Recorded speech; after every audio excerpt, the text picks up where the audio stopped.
امام حنیفہ نے ایک ٹانگ پہ 15 سپارے پڑھنے ہیں بعد میں خانہ کعبے میں کھڑے ہو کے، اور دوسری ٹانگ پہ 15 سپارے پڑھنے۔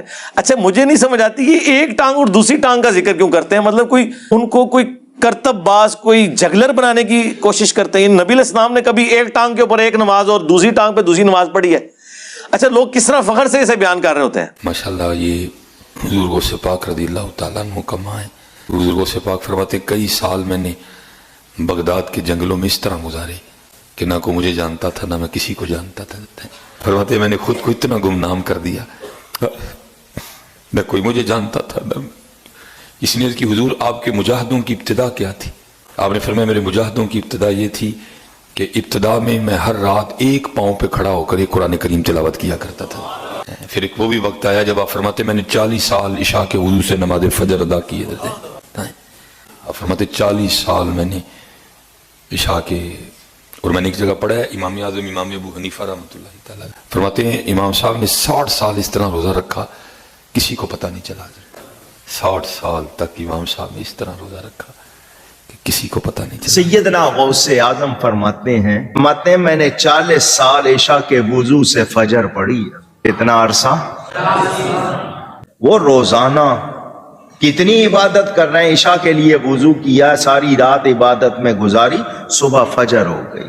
40 سال فرماتے ہیں 15 سال میں نے اس طرح گزارے، عشاء کی نماز کے بعد اپنے حجرے میں جاتا، کھونٹی گاڑی ہوئی تھی دیوار میں، کچھ بھی سمجھ لیں، ہک لگایا ہوا، اس کو پکڑ لیتا اور ایک ٹانگ اٹھا لیتا، بسم اللہ الرحمن الرحیم سورہ فاتحہ سے قرآن پڑھنا شروع کرتا، اور اٹھائی ہوئی ٹانگ زمین پر اس وقت رکھتا تھا جب پورا قرآن ختم کر لیتا تھا۔ 15 سال اس طرح گزارے، 25 سال جنگلوں میں، 40 سال عشاء کے وضو سے فجر، اور 15 سال 80 دن تک آپ کا بھوکا رہ کر عبادتیں کرنا ثابت ہے۔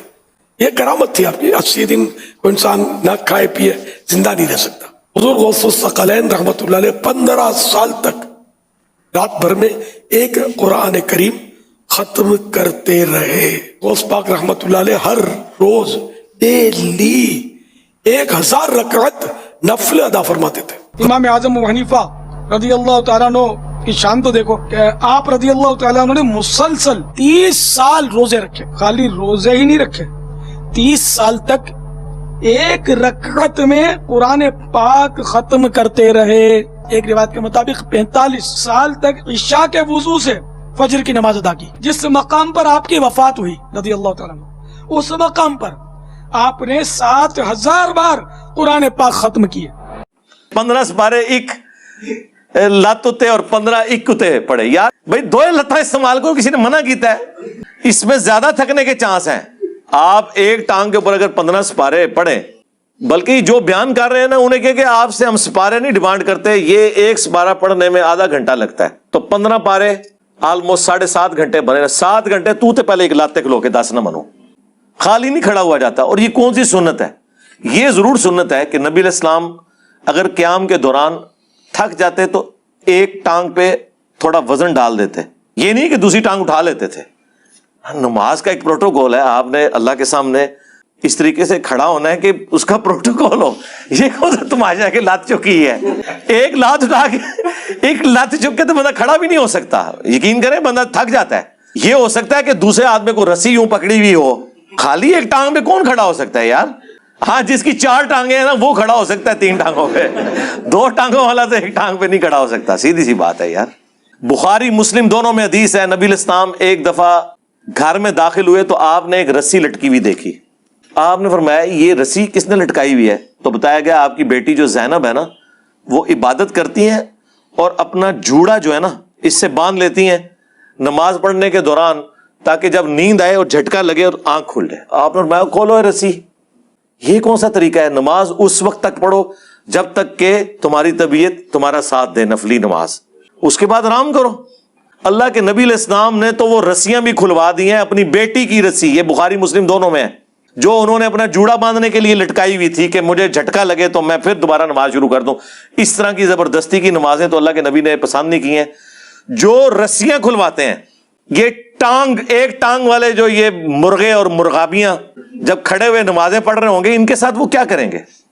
حضرت مولا مشکل کشا علی المرتضی کرم اللہ تعالی وجہہ الکریم جب گھوڑے پر سوار ہونے کے لیے تشریف لاتے ہیں تو ایک رکاب میں نہیں کہ ایک پیڈل میں اپنا پاؤں مبارک رکھتے ہیں. تو ایک پیڈل پر پاؤں رکھا اور دوسرے پیڈل پر جب پاؤں رکھتے تھے تو اسی قلیل ترین سیکنڈوں میں پورا قرآن پاک پڑھ لیتے تھے. مولا علی علیہ السلام کے بارے میں کہا جاتا ہے کہ وہ گھوڑے کی ایک رکاب میں پاؤں رکھتے تو قرآن شروع کرتے, دوسری رکاب تک پاؤں لے کر جاتے, قرآن کی تلاوت مکمل کر لیتے ہوں گے. 3 دفعہ سورہ اخلاص پڑھتے ہوں گے. باقی تو یہ پاسبلٹی نہیں ہے اس طریقے سے, نہ نبی الاسلام نے اس چیز کی اجازت دی ہے, نہ آپ نے کوئی ایسا معجزہ کر کے دکھایا ہے. ایسی تو کوئی بات نہیں ہے. اس کے الٹ بخاری مسلم میں ملتا ہے کہ تم میں سے کسی کی استطاعت ہے کہ وہ ایک رات میں تہائی قرآن پڑھ دے. صحابہ نے کہا کہ کون اس کی استطاعت رکھے گا؟ تو آپ نے فرمایا سورہ اخلاص پڑھ لو, یہ تہائی قرآن کے برابر ہے. تو وہ تہائی قرآن کے برابر ہے سورہ اخلاص. تو اس میں یہ آج بھی ممکن ہے کہ آپ ایک رکاب میں پاؤں رکھیں اور دوسرے میں رکھنے سے پہلے پورے قرآن کا ثواب حاصل کر لیں 3 دفعہ سورہ اخلاص پڑھ کے. پھر بخاری مسلم میں وہ حدیث ہے جو 3 اصحاب غیر موجودگی میں نبی الاسلام کی ازواج کے پاس پردے میں آ کے حضور کے معاملات پوچھتے ہیں.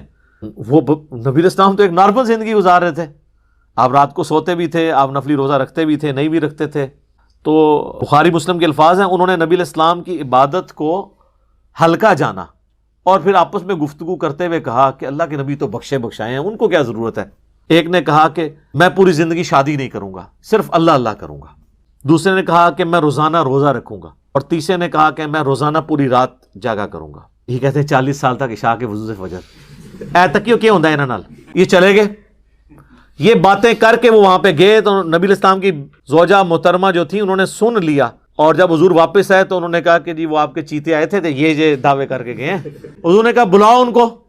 بخاری مسلم کے الفاظ ہیں, بلایا گیا, آپ فرمایا اللہ کی قسم میں تم سے زیادہ اللہ کا تقوی رکھتا ہوں. یہ پہلا جملہ یہ چھکا تھا کہ تم تقوی اور نیکوکاری یہ سمجھتے ہو کہ یہ حرکتیں کرو گے اور مجھ سے زیادہ کوئی نیک ہو سکتا ہے؟ میں اللہ کا پیغمبر ہوں, میں تم سے زیادہ اللہ کا تقوی رکھتا ہوں. میں نفلی روزے رکھتا بھی ہوں, چھوڑ بھی دیتا ہوں. میں رات کو آرام بھی کرتا ہوں اور اٹھ کے نماز بھی پڑھتا ہوں. یعنی ایک نارمل لائف گزار رہا ہوں. اور میں نے بیویاں بھی رکھی ہوئی ہیں, نکاح کیے ہوئے ہیں. پھر آپ نے فرمایا فمن رغب عن سنتی, جس نے میری سنت کو چھوڑ دیا. اس میں امپلائڈ ہے کہ تینوں چیزوں کے بارے میں آپ نے مشترکہ کہا کہ فمن رغب عن سنتی, جس نے میرے طریقے کو چھوڑ دیا. یعنی میرے طریقے میں تینوں چیزیں کہ نکاح کرنا چھوڑ دیا, یا اس نے روزانہ جاگنا شروع کر دیا, عشاء کے وضو سے 40 سال تک فجر پڑھنی شروع کر دی, میرے لو فارغ جے. او ایک بازیگر تے ہو سکتا ہے, اللہ نے نبی دا مننے والا نہیں ہو سکتا. تو خدا کے لیے اپنے بزرگوں کو بے عزت ہونے سے بچائیں. یہ فضیلت نہیں ہے, یہ اگر ان کی بزرگی کو اگر کوئی ختم کرنے والی چیز ہے وہ یہ ہے کہ 40 سال تک عشاء کے وضو سے فجر پڑھتے تھے. جی اے تے بزرگ وڈنے والی ہے گل, بزرگاں نو بچانا ہے تے یہ کیا کرو رات نو سوندے بھی سن تے اٹھ کے نماز بھی پڑھ لیندے سن. یہ نہ کوئی عشاء کے, یہ بتاتے ہیں کرتب ان کا, یہ کرتب ہی ہے نا.